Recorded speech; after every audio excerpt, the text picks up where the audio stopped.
Hello, everybody, and welcome back to the Roll and Reflect podcast, the podcast where we bring you insights from behind the tabletop and beyond the box. I'm one of your hosts, Devin. And I'm Mark. And today we are navigating the collectible/trading card games versus living card games and beyond, aka expandable card games. So that's going to be our topic for today. However, before we do, we have a little bit of a unique reflection question today. So Mark, how are we doing this? Yeah, so we have a game designer and yourself going to answer this question. And actually, this is such a perfect question because this is something I struggle with in board gaming, and it really frustrates me. And I'll get to my answer on that as well. In your opinion, what role does player interaction play in successful board game design? And how do you encourage meaningful player interaction without sacrificing individual strategy? That is a wild question. It's a great question. It's a really good question. And I'm going to let Aaron take it away and go first. Aaron, go ahead. Honestly, I think player interaction is both absolutely necessary and a minimal part of a successful game. That may sound contradictory, but consider that many popular games now encourage a player to work on their own board or tableau or playing area. The interaction in those games is indirect, but you can occasionally cause conflict through a contentious choice or a desire to interfere with another player's plans. It depends entirely on the type of game, the target audience, and the desired outcome. My favorite game is Lords of Vegas, for instance. In Lords of Vegas, you start building casinos on the board in a subtle way, and then it ultimately leads to sprawling, reorganizing, and gambling for more money to do more and more things. It's addicting, it's fun, and it's a bit frustrating at times, but it encourages player interaction through selfish choices, leading to amazing moments. But games like Super Mega Lucky Box, however, focus predominantly on scoring the most points by making the right choices and creating chains of satisfying moves, but with no direct interaction. In my opinion, both belong. Sometimes I want to cause chaos, and other times I just want to work on my own thing. What matters is board games encourage social interaction, whether it be casual chatter between brainy moves in an indirect Euro game, or entertaining banter and trash talk in a direct party game. Okay, so player interaction, to me, is absolutely crucial. But I also understand where there's a lot of games where it's like solo, doing your own thing. Necessarily solo. Sagrada style games. But I think the reason I play games is for player interaction. I don't play games to win ever, but like I play games to see the interaction between the people around the table. And so to me, this is something that when I'm designing especially, I look at first, be like, how can we interact with each other? And that's actually something that we're doing with the Monster Games first game is it's all about interacting. Like we're doing an arena battler. How can we interact with the people around, with the mechanisms, and intertwine them together? So it's not necessarily pure success of a board game. I don't think every game needs player interaction, but I personally love when a game at least has a lot of it in it to see where we go from that. Interesting. So for me, the only reason I play board games is to have player interaction. It's one of the reasons I'm not a big fan of like Euro games. I mean, I'll play them and it's fine. It's strategy based and so forth, but to sit around in silence for 2 hours as I contemplate how many resources I have, that's just not a Cube. I'll stay home. Cube. I'll play a video game if I want that kind of, I want interaction with players. So, which is why I love co-ops so much. It doesn't have to be a co-op to be fun. You can have all kinds of elements within the game that are interactive, right? Yeah, within just decks and dice and all kinds of different things. I really like when there's like a worker placement game and the player action might be where, oh, I'm going to take this action. Well, the next person goes, I want to do that too, and can bump you out, but they have to pay a penalty in doing so. So things that cause you to bump up against the other players, so to say, I think that's way more interesting than just sitting around in silence. And I understand folks love that kind of gaming, just, their own strategy. There might be a single deck of cards that you're fighting over, but in general, the most of the game, you're just doing your own thing. That's just not what I'm looking for. I want people up off the table, excited, let's do this. What do you think? I don't know. What do you think? I prefer lots of interaction. Yeah. And I guess for me, it's more about, the game doesn't necessarily need to have every turn be like, let's interact with each other all the time. No. Now, I love the subtle player interaction in games. Like you can have your own puzzle, but it's like when you're drafting or something and you have to think just slightly about what the next person would. I really like those, especially in my designs, because it forces people to not only think strategically, but also have slight bit of interaction with the next player to know. So then it's like those conversations begin from that. Oh yeah, I totally agree. Like there's times where you can plan out your next couple moves and it works out, but sometimes that interaction forces you to play from the hip. To adapt. I like that.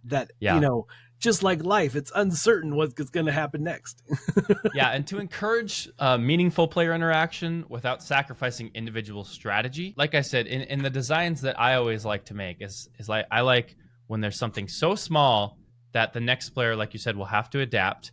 And to encourage that, you always incentivize that in some way, right? Yeah. Like you don't necessarily, a game doesn't necessarily have to be like, hey, talk to this person so they can do this thing. I really like politicking side of things. Like when it's around the table and you're like, oh, I can help this person. Hey, I'll give you this if you want to help me do this over here. Yes. And that's my favorite part. I love temporary alliances in games. It's so good. And then don't play games with Mark because he will backstab you. Trader components aren't really a big thing for me, but I do play some of those games, right? And I always feel terrible when I get like, you're the trader. I'm like, oh man. I want to be the good guy. Play a different game now. But that is going to be our answers. Yep. So let's hear your answers in the comments below. Please. It's a very interesting question, a unique take on today, but I think that was a fun one, and I'd love to hear what you guys think. But now we need to get to the core topic of what we're talking about today, and that is navigating trading card games, collectible card games, living card games, and even expandable card games. First off, we probably should give a good definition of at least the two primary ones that we're looking at. I looked up, the formal definition of what a collectible/trading card game is, because those go hand in hand. You did a lot of homework on this one. I'm very passionate about my card games. So collectible/trading card game is considered a type of card game that combines strategic deck building elements with collectible elements. Obviously, you're opening packs, you're getting these things, and you're building decks together to face off against the opponent. So games such as Magic the Gathering, Pokemon, Yu-Gi-Oh!, Digimon, those are all collectible/trading card games. Mark, what are your thoughts on those? Have you played any of those before? Oh yeah, I've played the Pokemon and the Magic the Gathering. I haven't played either in a while, so I don't know what the new decks and new cards look like so much. But Magic, I played when it first came out, absolutely. And this is going to be a recurring theme with me throughout this conversation, is the fact that I find it interesting that there are two types of people who get collectible trading card games. They're either just collecting the cards, they never play, or they're diehard players, and they might put some cards to the side that they don't use and want to keep as a collectible, but in general they're just playing. And I think everything. I think that's obviously for me the more fun aspect of it. Now the downside to that is people become so passionate that if you're someone new coming into, then you really are going to struggle to be competitive.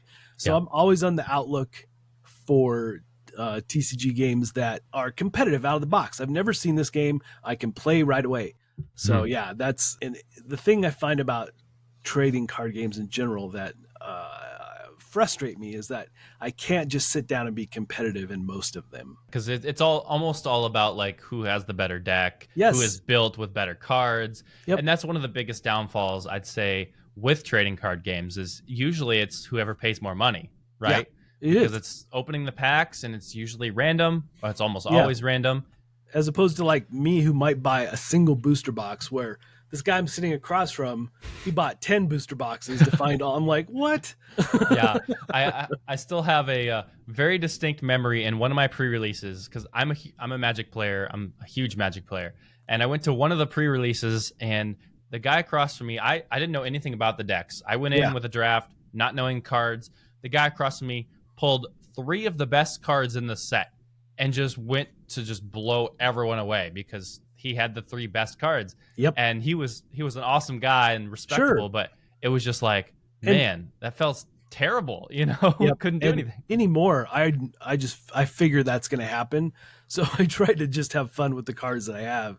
But I did a preview for a game this week that was super well done, and it will be competitive out of the box, because I played with my family and they all jumped in and were easily engaged and attacking and so forth in the game. So it was really something I was pretty pleased about, and especially in a preview video that I do. You never know what the game is truly going to be like, and this one, it just seemed really fleshed out, and they have so many plans for new decks and all kinds of ways to combine them, and you can create your own, but they have ready-made decks that are competitive out of the box. Yeah, and I like what you were talking about earlier, where it could be casual or competitive. Yep. This goes hand in hand with what we're going to talk about today. But for me, when I was younger, I played competitive Pokemon. I was in Pokemon tournaments, and one of the tournaments I got third place. I never could get past third place. I wasn't that good, but it was so crazy because in today I don't play competitive at all. But back then when I was younger, Pokemon was my thing. I went all in on Pokemon. All of my friends were Yu-Gi-Oh. I hated Yu-Gi-Oh, like the card game, because of all the text. I didn't like it at all. And I'm just like, I don't want to read all this. Yep. But then you got like these toon monsters, fighting each other. I was like all in on that. As you know, I like color, so there was a lot of color in that game. There is, absolutely. But no, it's so cool because like I just actually picked up a few starter Pokemon decks like a month or two ago, just because my buddy was like, I've never played. Let's just go get a couple starter decks. And it was so simple, and it was like not the best experience because it's a starter deck. But it was still fun to get back into that and the collectible aspect. And he's like, oh, cool, maybe I should get a deck and we could trade. I was like, you could, but I'm not going to buy it anymore. So that's hilarious. But I have a quick question around, quick story around Magic the Gathering. So I played like the original way back, right? Black Lotus. Yeah, I had Black Lotus. I'm pretty sure I did anyway. It's been forever, but I had like, enough decks to have it be fun and play with friends and so forth. But I had all the original stuff. And I went away to college, and my mom sold all my cards at a garage sale. Oh, no. It's so painful to think about. But at the time, they weren't like super, right. They were just nothing. They were, it might be $5 a card that they might have been worth at the time, but whatever. But I don't remember. But now thinking back, I'm like, oh, if I only had those. The original beta box. Oh my gosh, they're worth so much that money. Whole thing. And not only that, but she sold a bunch of my comics as well. So. Oh man, and those are also big. Yep. Yeah, the same thing happened with me with my Pokemon cards. I found a whole bunch of them that I still had. Back when I was a kid, I was like, oh, I could get $10, $20 off of these cards. So my grandma had a garage sale, and I was like so excited to help her. And I was in my sales mode. I was like, hey, you want this card?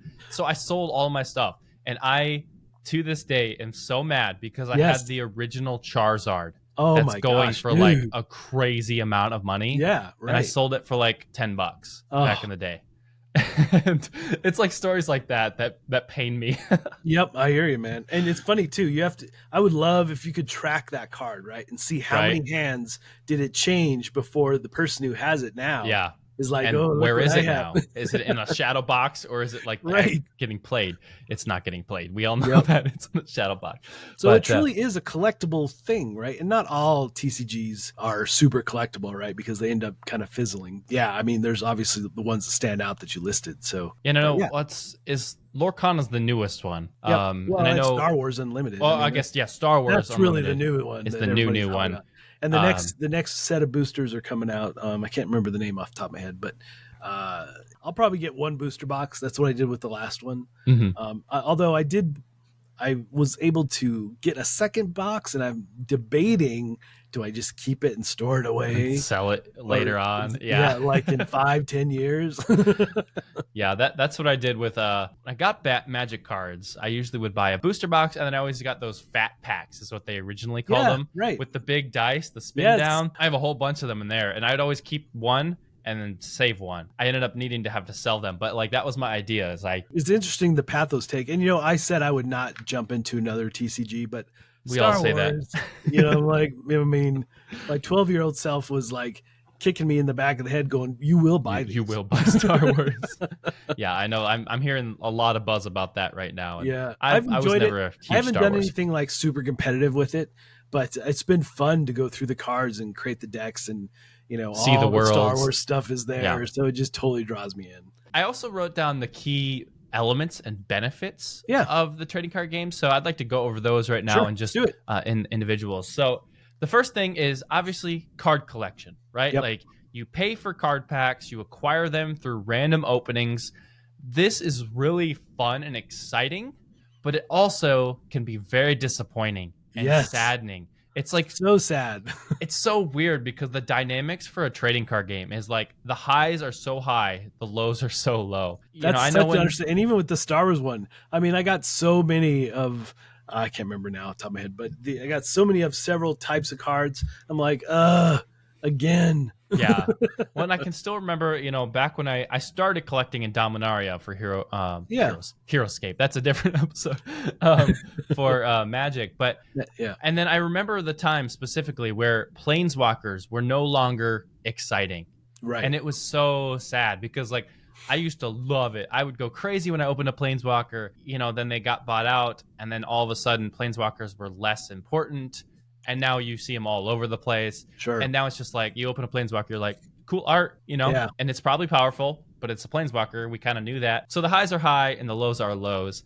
Then we also have the rarity and value aspect. So there's usually like super rare, common, uncommon, mythic rare in terms of Magic, This affects their availability and desirability. I know like the mythic rares are like the best of the best, right? Those are the ones that you want to pull and make your money's worth. Well, and then the commons, usually most packs have like 6 or 7 commons, and you see them all over the place. Yes, you end up with a stack of commons like this that are all the same. All the same. I will say, being a game designer, though, they are very helpful to have stock common cards. Yeah, I mean, because I just put them in sleeves and design stuff over them. Yeah, well, that's true. But they're also good just as you're creating and trying different decks, to have throw some of those and try some different things. But still, I don't need... Yeah. I would love a TCG that every pack you open, you're guaranteed within that pack not to get a duplicate of, they're all different. And I've even had duplicates, not with Star Wars, but I've had duplicates in the same pack. I'm like, no. Oh, man, that doesn't feel good either. Yeah, that really doesn't feel good. Trading card games usually have the deck construction / building aspect. Right. It requires you to think strategically and outside of your one core strategy. You're choosing about different cards you're supposed to get, which ones you want to buy. You have to plan your research management and limitations, which is part of it that I really did enjoy. In Pokemon, not so much. I kind of went with meta for Pokemon because I was competitive. But with Magic, I jumped into Magic and I was like, building a deck around my own like expressions and experiences that I wanted felt so good. I definitely agree. Early on when I would do a deck builder, or not deck builder, but a TCG, I would put together these decks that I thought would be super strategic. But as I've gotten older, I'm just putting in, this would be fun to play. Even if I'm not going to be, competitive or just going for a win, I just think this would be, I can't wait to play this and see what happens. Yeah. So I've been putting the decks together that I think would just be fun to play. I'm not specifically looking for anything beyond that anymore. Yeah. And I play Commander in Magic. That's like my main thing, which is goes back to the politicking aspect. Again, it's like, I will attack you if you pair up with me and fight this person, defeat Ryan. Defeat Zach, actually. It's always defeat Zach. I love that aspect of it. And it does get another downfall is if you have to build so many decks, there's so many cards. Yes. And now every set's like 5,000 new cards or some crazy number. And it's like your brain just starts melting. Like, with all the keywords and the strategies you could do, it makes it really hard nowadays to build a deck without just using... EDH Rec, for example, for Magic is just a nice platform where you could say average deck, build that deck if you want, and then change the cards out. And that's another great thing. Those platforms really can help. If you don't want to dive in and figure it out yourself, you can go, and then you can download the cards it suggests, and then you can mix and match from there. And I actually like doing that. I'm like, what happens if I swap this card out for this? Right. It's like you're upgrading the average. So that's cool. Pretty fun to do. I really like that because it gives you the groundwork to start with building your deck, which is and then of course Collectible, it's in its name, right? It's all about trading and collecting. So you help people, connect each other by trading cards. And it's not as prevalent nowadays where you go to a game store and you trade. Like that was a very much nostalgia type thing. It was. Because everything's digital now, and which is funny because it's still in the name, trading card game. Yeah. But it's no longer really a trading card game because folks, sure, I'll give you this card for 10 of your cards plus $300. Yeah, that's it's pretty much much what it is. Trade, no, you know? and I tried whenever I do trade with my buddies. We don't do it now, but we always like to keep it as equal as possible. Obviously, the cards are not going to be exact. Like it's $3 here, it's not going to be exactly $3. We like to be fair enough where, and for me, I didn't play red. I hate red in Magic. I'm not a fireball type fast kill 'em guy. So I was like, I'll trade all my red cards. You give me your blue cards. I was a jerk in Magic for a long time. That's awesome. But yeah, and then, like, I don't even know. It's been so long since I've played Magic. I don't know that I could sit down and like, wait, what does this do again? Yeah, like, wait, you have to tap 7 mana for what? What is that keyword? Exactly. Yeah, and then finally, the personal expression, like I had mentioned, it's really cool to be able to build your own deck with the cards you bought. And my favorite thing is to buy, like, I did a lot of things where it was $10 decks, and like I still was competitive somehow with a $10 deck. I love it. Because a lot of these cards back in the day were so cheap now, but they do wacky abilities that modern day is not balanced for necessarily. You can only balance so much against 100,000 cards, right? Yep. So I think that's one of my favorite aspects of the collectible nature. Yeah, and that's where mine comes in too, is that I just build a deck for fun now. I don't really care about anything beyond that. And then something came out from Fantasy Flight. They coined the term living card game. Yep. And I remember the first time I heard that, I was like, what? Like, what are we doing? Why are we? Yeah. It's a new type of card game. Mark, what is a living card game? Oh my gosh. There's so many different things. What I really like about it though, is that a couple of my favorite games are part of it. So like I love Netrunner, and I love the Arkham Horror card game. Those are probably my two favorite of those examples, right? They really open up and gives you possibilities of very different cards that not everybody has this card, right? It's a pretty interesting aspect of how they work. And, some of these living card games haven't done as well. They kind of petered out. Fizzled off. Yeah. Fizzled out. Yeah. So it's a real hit or miss kind of thing. I really have enjoyed a couple of them quite a bit. So yeah, it's very different with how they're distributed and how they're sold. That's because what I mean. Yep. In like the collectible aspect, it's packs and very random. You don't know what you're getting. Now with living card game, they kind of put it all out there for the most part. You know what you're getting. You know this pack. You know all the cards in it. And so you can, some elements. A lot of them have the different stats, right? You might get a card someone else has, but they have different stats than what you have. Yeah. And that's something I did enjoy, because that not everybody who has this card is going to be able to do the same thing you can. So yeah. When also, like, it's really interesting too, because we're seeing this kind of develop into rule books and stuff as well. Like now you're hearing like living rule books. Well, it's just a digital rule book that if there's errata or things they need to nerf, well, now they just upload a new rule book. Upload a new version, right? Which is basically my whole world with prototypes. Yeah.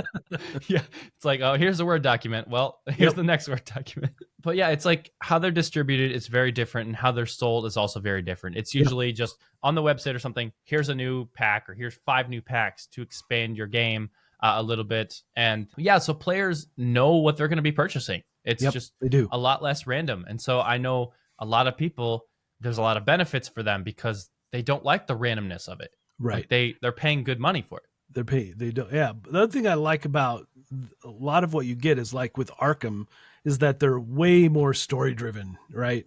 They can be anyway. I shouldn't say they all are, but I like that aspect because that's something I really enjoy about board gaming in general. Card games is something story driven. So I do appreciate that aspect quite a bit. And I also love like it adds to the community balance of where the distribution system is fixed. So it promotes a healthy competitive environment. Yes. People know exactly where their head is in the space. Whereas in a draft environment or something, it's like, well, pull these cards. What is the other player going to do? Going back to player interaction. Like they're pulling this card. Well, now that the deck gets passed around, you don't know what you're going to get. Now with the living card game, it's, you can still draft it. I don't know all that, but like, you kind of just like get the sense of, I know what's happening. I know what strategies people are going to play. Right. And I could lean into that a little bit better. Yeah. And I mean, again, with there's quite a bit of like, again, with Arkham, there's co-op type gameplay as well, which I love. I really miss Netrunner. It was really fun. Yeah, I played Netrunner a couple times, and I thought it was so interesting. Yep. And I wish modern day card games would take some of the Netrunner things. I do too. I say that all the time. Yeah, wasn't there something like to do with ice, and like there was blocking with ice or something like that? Some really neat things they went down the path with. That's definitely a living card game that I miss quite a bit. Yeah, can you tell me a little bit more about Arkham? Because I knew about it a little bit, but I've never played it or seen it. It all goes down those. It's much like the board games, so to say, that you have a whole deck of cards and you're working together as a team to fulfill the mission requirements and battle monsters and so forth. Okay. So it's really that kind of path, and there's so many different ways to expand that game into more story, more missions, not missions really, but just more experiences between the different games that you're playing. I really like that aspect a lot. I haven't played it in a while now, so I'm not sure what's changed up to this point, but it's not cooperative though, right? Well, it depends on what you were playing. Like the ones that I played with the Arkham, unless I'm talking about a different game, maybe I'm not remembering correctly, but we played completely that we were battling the creatures and we had to get out of the swamp or whatever it was. Yeah. But you can, mess with your fellow players, not intentionally, but you're like, oh, that's going to really hurt you, isn't it? Yeah. And I know the LCG goes back to something you had mentioned earlier where it's accessible. You love games where you can just go in and people don't need to know all the meta. Yeah. They don't need to know everything. Right. They can just jump right in. And I think LCGs really have a benefit for that. And that's probably why I gravitated towards them. And still, today, even with the Star Wars game, it's super frustrating that I feel like I could not be competitive because I'm not sitting there for hours on end learning the ins and out of every card. Reading every card strategies, all the keywords, all this thing. Yeah, yep. And then, of course, my favorite part is the regular content releases. And it's like the Magic sets. Yep. Like that's true. That's the trading card aspect, but it's always releasing content and everything going into it. So you're like, oh, maybe I don't necessarily want this pack. This is a horror themed thing. Well, I don't need it, right? So I don't have to buy that. And I think they add a lot of mechanisms and it lets you choose and pick and choose what you're kind of going for. Yeah. I think that's awesome. And for a while, I was getting all the new releases for Arkham, and I still have a bunch of it in shrink. Don't we all? I feel like our whole shelf is just in shrink. I finally just said, I'm sorry, just cancel my ongoing account for that. Never enough time in the world. Never enough time. I don't know much about the expandable card games. Do you know much about that? Again, I've kind of shied away from all that because just going back to just straight up board games that I know everyone can play. it just, again, it's that whole thing about, man, I just don't have the time to invest in knowing all the things. Yeah. It's like a lifestyle choice. It is a lifestyle. Really. And if that's the type of gaming you want to do, and that's what you want to focus on, that's awesome. But yeah, I just prepping for this episode, I did a poll out on the Board Game Design Lab. Yeah. I'm a moderator over there. It's a group on Facebook where it's all about board game designers. So if you don't know about it, you definitely need to get in there. It's also a podcast as well, a very good podcast. But I did a poll out there, CCG versus LCG, and asked the people, and 80 plus comments. And honestly, it was very mixed. Yeah, I was kind of like shocked. I thought there'd be, heavy or LCG or TCG, but it was fairly, in between. And then some people were like, ECG is now jumping in. And I was like, oh, crap. What's ECG? I don't even know what that is. Yeah, I haven't dove into any of that yet. So I thought that was very interesting. And, the main things came up is CCGs, predatory. And that's kind of the next thing we're going to lean into is the dark side of collectible card games. And the first thing being it's a cost sink, right? It's huge. And that's such, except I guess if you're buying individual packs, it's not too bad. But to be competitive, it's cost prohibitive for a lot of people. Well, and even if you go in, you can totally go in and buy your own cards, but still you have to like you said, if you want to be competitive, you're going to pay a bunch of money. It's collectible, right? So you just want all the things. Yeah. And so you're going to keep buying. Exactly. If you're just into it to, put the cards in a book and have them like the old days of chewing gum, Star Wars cards, and that's what you're doing with Unlimited, which is tempting for me, I must admit. But, that collectability, there's definitely cost, and it's not cheap. So, Well, and one thing that the collectible side of it loves to do is prey on the FOMO. And it's getting a lot worse in modern day. A whole lot worse. And so it's all like, oh, the next set is super cool, super cool. And then 2 months later, the next set, it's super cool. And I was like, oh my gosh, that's main reason I had to stop is as soon as Hasbro bought Wizards of the Coast, I just started going downhill for me. I stopped enjoying it. My friends all were feeling the same. We were overwhelmed. There was too many things to buy, to get. And we're all just like, you know what? We have cards now. If we wanted to play, we'll just use what we have. There's no need to continue forward with it. I still watch, a lot of content. I love the Command Zone podcast for Magic. Oh, nice. And I love watching all of this stuff. That's great. I don't really watch any content anymore I consume content all day, every day. Yeah. It's interesting. I mean, I really have taken a step back from TCGs, these type of games. Yeah. Just because the cost, the lack of being competitive. But I'm going to bring it up again. The game I just did this last week. Neverrift TCG. Yeah. Really did some neat things. And you have that grid-based pattern, lanes and rows that you're fighting in. But it's more about capturing the creatures and pulling them into your stable, so to say. But they attack from top, bottom, left, right, and it's just a quick comparison of the numbers. And then there's ways to shift and move things around the battlefield. And right out of the box, everyone was competitive when we played. I'm super excited about this one. I think I'll probably dive into it because it feels like a real crossover between board game and TCG. So yeah, and I watched the preview. It did look very interesting. And I texted you yesterday. I was like, you know what? I had a game design that I literally was working on it was a little different because you were actually putting cards in binders. And the whole game was putting cards in binders in the grid, and you would fight there. And now if this card died, well, you'd take it out of the binder and put it somewhere else, and it'd change it up. So the similar idea.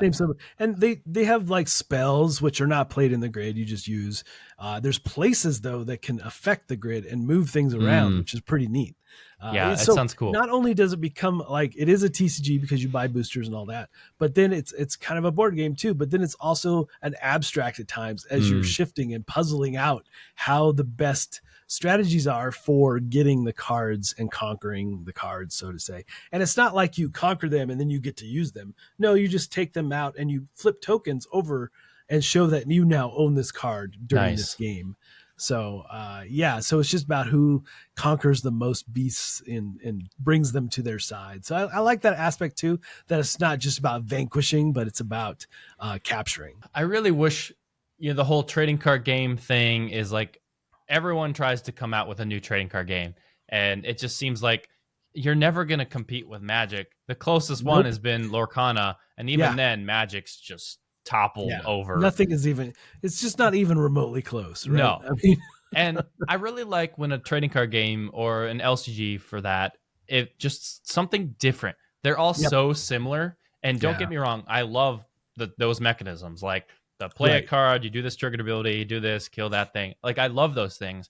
But I really like just when interesting things happen, like such as the game that I can't remember, it was just on crowdfunding, but they did all about with the QR codes, and it's not necessarily a fighty attacky game, but it's all about like moving down on this grid, and it's all about positioning as opposed to destroying your opponent.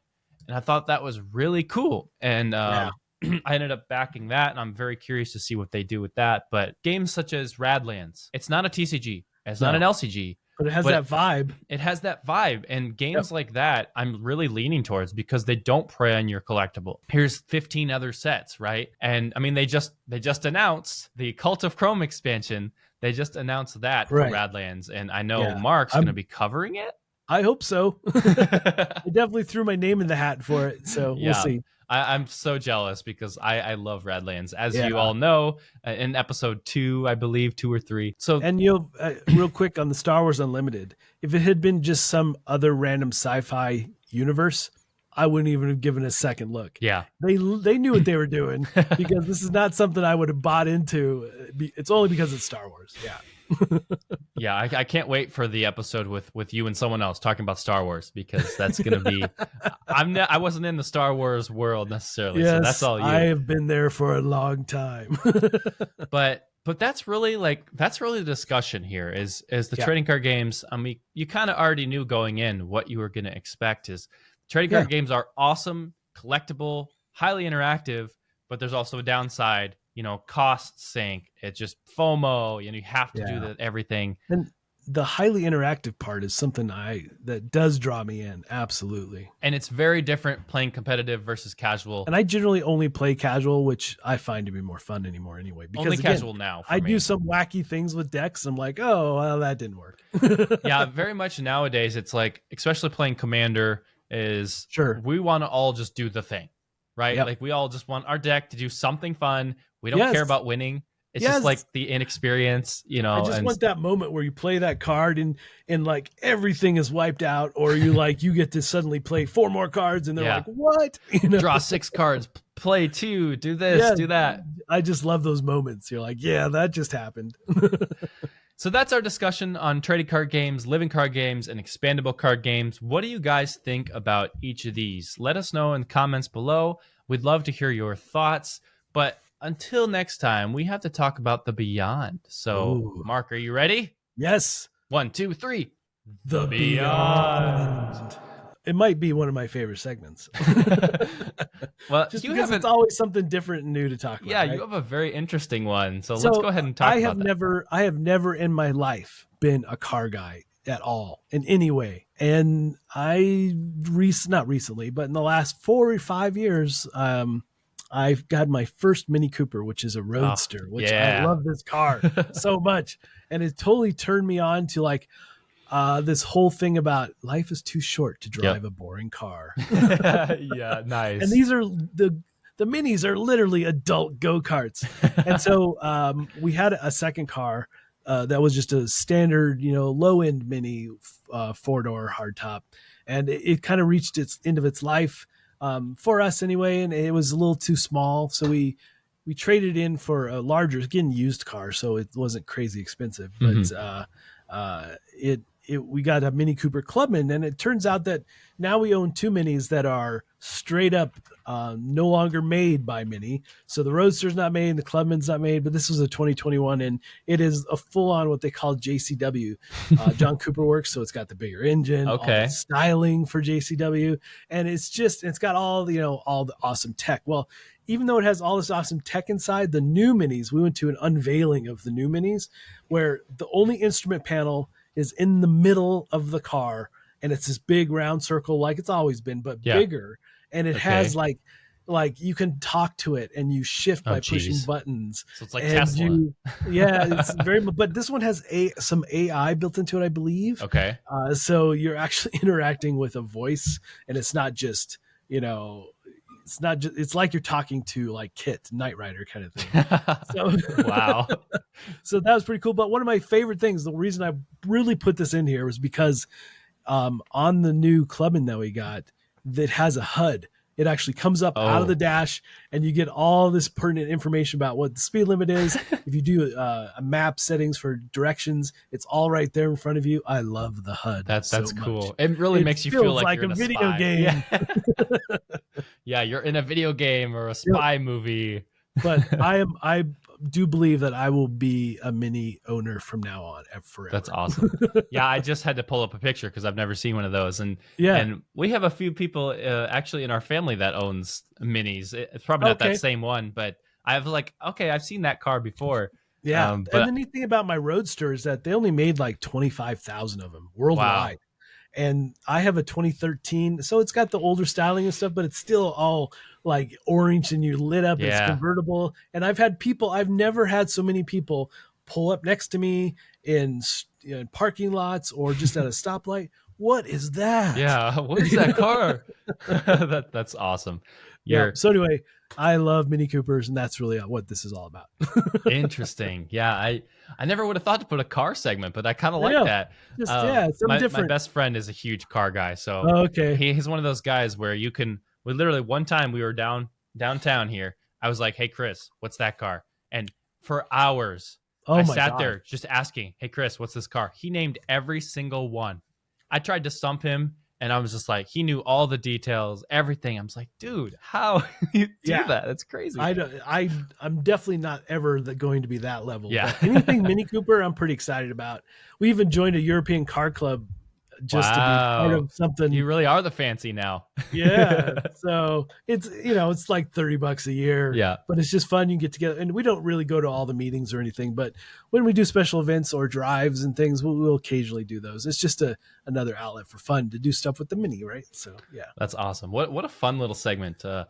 My first part of my segment's not so fun. Then we'll get into the fun one. But okay. The first one is, I just found out that, with the new wave of streaming and everything coming in with the 5,000 streaming services, well, movie theaters are no longer what they were, right? And we just found out 2 days ago that our local movie theaters shut down.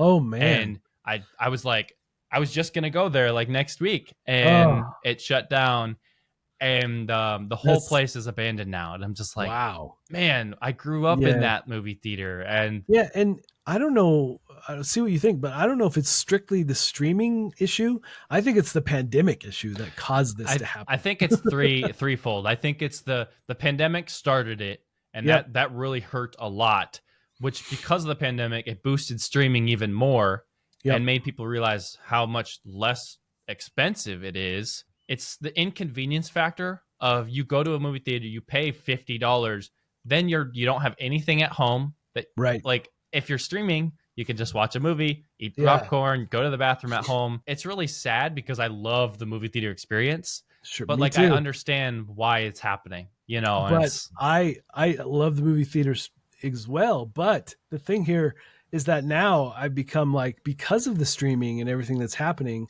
and the fact that I have a 120-inch screen in the basement to watch stuff.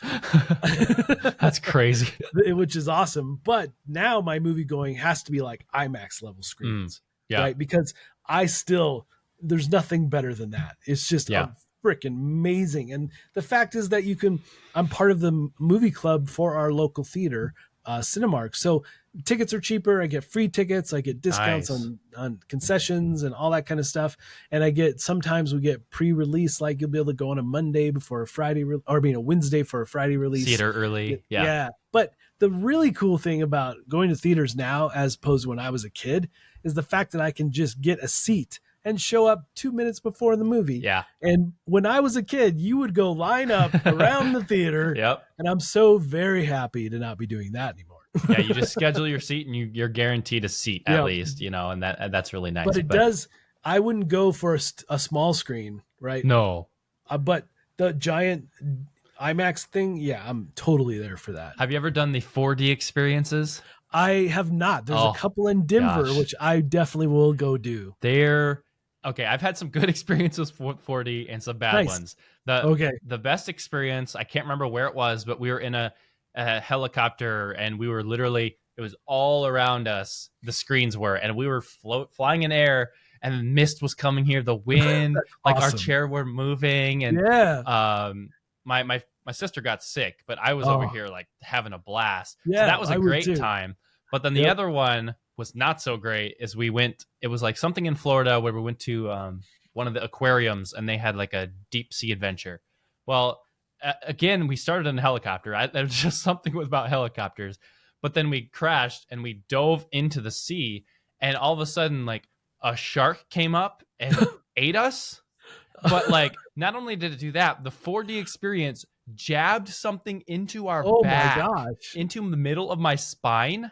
Ow. Like, that hurt so much. I'm like, wow, how is this legal? Like, you could just crazy kill someone that way. And I cannot believe that to this day. Anyways, that was the tangent, but that's crazy. Now I really want to go check this. Yeah. So that's a little sad, but we're going to pick it up here. And my daughter, Alara, finally had her first time in a little hiking pack. And it was the best thing ever, because we are going hiking this summer, and we need to prepare her for that. And so I put her in this really large Osprey pack, and it's a really expensive pack, but it's very nice. And we walked around the block, and she just had a good old time. She kept hitting me in the head. That was kind of funny. But man, I so wish I would have done. They didn't have the nice stuff that they have now when my girls were little, but I would love to have taken them on hikes like that. Yeah. Oh my gosh. Yeah, I'm excited. We're going to the Black Hills this summer. Oh, very cool. I say this summer, and as of recording this, next week we'll be next going. Week. So it's summertime. It's going to be crazy, but that has been our episode today. Thank you all so much for listening. High rollers, you're the best. Go ahead and subscribe on YouTube and click that bell notification icon so you know when all of our episodes come out. And follow our show on social media at Roll and Reflect and at Roll and Reflect Podcast. Thank you to Aaron for our unique reflection question today. What a fantastic answer. And thank you for that. And of course, the next episode, we're going to be talking to Andrew Bosley. Oh my gosh, that's awesome. We're talking about smoking bones inside the mind of Andrew Bosley and storytelling. I'm so excited about this. It was an interesting conversation. We already pre-recorded this, and we knew the things that he is in his mind with this world. You're going to love this episode, so stay tuned for the next episode. I'm so incredibly jazzed about the game after getting to talk to him. So it was it's so fun. I cannot wait. Yeah, so the Smoking Bones Saga will be our next episode. But for now, happy gaming, and until next time, we'll see you at the table. Keep rolling sixes. Oh, that's dice throw. Sorry.